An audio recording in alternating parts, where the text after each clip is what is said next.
All right, we were almost finished with Wish. If you remember, there's Charlie and Wishbone.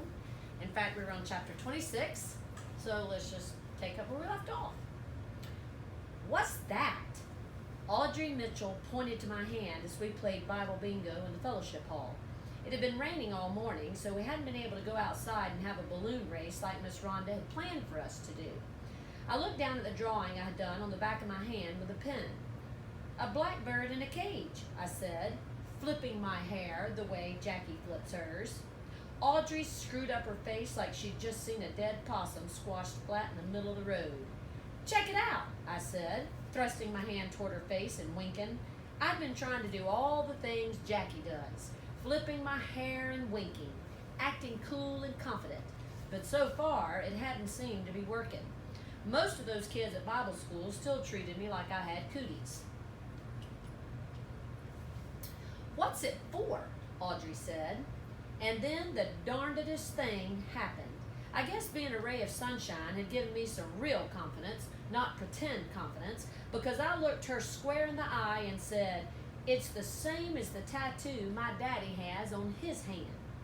The minute those confident words came out, old Mr. Doubt tapped me on the shoulder and said, "Now look what you've done. She's going to ask you where your daddy is, and then what are you going to say?" But miracle of miracles, Audrey did not ask me where my daddy was. She just said, "Oh," and studied her Bible bingo card.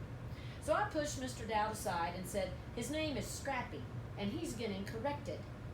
Audrey put another token on her bingo card. "What does that mean?" she asked. "Means he's getting corrected," I said. "He'll be home any day now."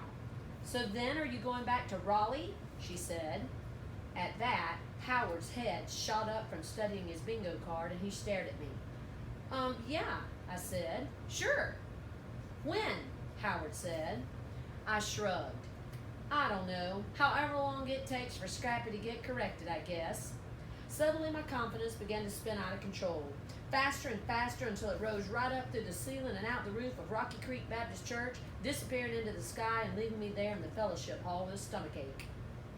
I licked my thumb and wiped at that blackbird tattoo, leaving a smudgy black spot on my hand. Suddenly, somebody yelled, "Bingo!" And Miss Rhonda clapped her hands and pointed to the table full of prizes, coloring books and glittery pens and erasers shaped like Noah's Ark. "Clear your cards," Miss Rhonda said. "Let's start a new game." Later that day, me and Howard sat on the Odoms's front porch steps watching Wishbone and Cotton playing in the sprinkler. Cotton jumped over puddles of muddy water while Wishbone scampered along behind him, ears flopping and tail wagging. "I've been wondering about something," Howard said, scratching the mosquito bites on his freckled leg. "How come you shoved TJ at Bible school yesterday?" "What do you mean?" I asked. "I mean, why'd you shove him?" "He was making fun of you, Howard." "I know." I stared at him. His eyebrows were squeezed together over his glasses, and he looked so serious for a minute I almost laughed. But then he said, "He was making fun of me, not you." "Then you're the one who should have shoved him," I said. "Nah." "Why not?" I said. "Why do you let kids make fun of you and don't do one darn thing about it?" "'Cause I'd be shoving somebody every day of my life." So what good is that?" We sat in silence for a few minutes. Cotton was stomping in the mud, and Wishbone was snapping at the water swirling out of the sprinkler. "But why'd you shove TJ?"